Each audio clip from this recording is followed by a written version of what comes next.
এক দেশে লাগা আগুনের ধোঁয়ায় ঢেকে যাচ্ছে আর এক দেশ। চলতি বছরের গরমে এমন ঘটনারও সাক্ষী থাকতে হলো মানব সভ্যতাকে। কানাডায় লাগা দাবানলের ধোঁয়ায় নিউ ইয়র্ক শহর ঢেকে গিয়েছে, যার জেরে এখন দুই দেশ একে অন্যকে শাস্তি দেওয়ার কথা ভাবছে।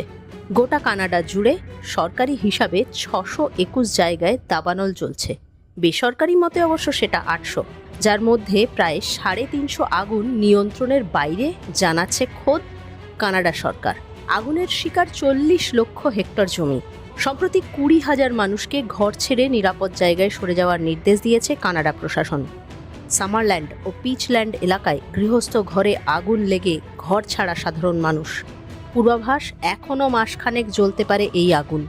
কানাডা প্রশাসন স্বীকার করে নিয়েছে এত আগুন নিয়ন্ত্রণের ক্ষমতা তাদের নেই। গ্রীষ্মের প্রশান্ত মহাসাগরীয় বাতাসে কানাডার দাবানলের ঘন কালো ধোঁয়া এখন দেশের পূর্বমুখী, অর্থাৎ গোটা কানাডার প্রশান্ত মহাসাগরের প্রান্ত থেকে আটলান্টিকের প্রান্ত পর্যন্ত ধোঁয়ায় ঢাকা। সেই ধোঁয়া মার্কিন যুক্তরাষ্ট্রের নিউ ইয়র্ক শহরকেও ঢেকে ফেলেছে। এরপরই ক্ষেপে উঠেছেন মার্কিন রাষ্ট্রপতি ডোনাল্ড ট্রাম্প। কানাডার উপর শুল্ক চাপানোর সময় যে হুমকি দিয়েছিলেন, সেইভাবেই ধোঁয়া নিয়েও তিনি শাস্তি চাপানোর হুমকি দিচ্ছেন।